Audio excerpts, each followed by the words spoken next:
यह वीडियो केवल बच्चों और शैक्षणिक उद्देश्यों के लिए बनाया गया है। उपयोग किए गए और दर्शाए गए सभी पात्र केवल प्रतीकात्मक प्रतिनिधित्व हैं और यह किसी भी तरह से किसी की धार्मिक मान्यताओं और भावनाओं को आहत करने का इरादा नहीं रखता है। रामा किड्स ने उपलब्ध निकटतम तथ्यों और कहानी के लिए सर्वोत्तम से जुड़े रहने की कोशिश की है। कोई भूल चूक हो तो हमें माफ करे। नवरात्रि के 8वें दिन देवी शक्ति को देवी महागौरी के रूप में पूजा जाता है। आइए देखते हैं देवी शक्ति ने महागौरी का अवतार क्यों ग्रहण किया। ये उस समय की बात है जब भगवान शिव अपने पहले पत्नी सती की मृत्यु के बाद गहरे ध्यान में चले गए थे। तब देवी शक्ति ने देवताओं के अनुरोध पर पार्वती के रूप में पूर्ण जन्म लिया था, ताकि वे शिव को अपने ध्यान से बाहर निकाल सके और एक ऐसे संतान को जन्म दे जो दानव तारकासुर का वध कर सके।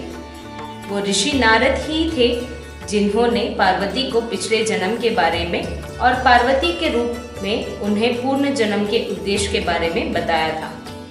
लेकिन शिवजी को ध्यान से बाहर लाने के लिए पार्वती को घोर तपस्या करनी पड़ी। हजारों वर्ष तक पार्वती ने खुले आसमान के नीचे तपस्या की। उनके शरीर ने कठोर सूरज की किरणों को, तेज हवाओं को और भारी बारिश को झेला था। उन्होंने गहन तपस्या का जीवन अपनाया था और केवल कंदमूल, फल या सूखे बेल के पत्ते खाए थे और अंततः पूरी तरह से भोजन और पानी भी त्याग दिया था। इस वजह से उनका शरीर बेहद कमजोर, लगभग कंकाल जैसा हो गया था। उनका शरीर धूल और गंदगी से ढक गया था। अंत में भगवान शिव ने पार्वती की तपस्या की ओर ध्यान दिया।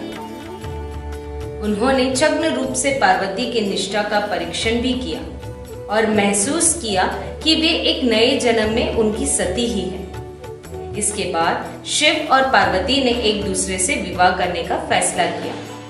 तो शिव ने अपने बालों में बैठे देवी गंगा से अनुरोध किया कि वे अपने जल से पार्वती को साफ कर दें। गंगा के पानी से स्नान करके पार्वती ने अपनी खोई हुई प्रभा को वापस पा लिया। संस्कृत में गौरी का मतलब है चमक और इसलिए पार्वती के अत्यंत दीप्तिमान रूप को महागौरी के रूप से जाना जाता है, वो जो अत्यंत तेजस्वी है।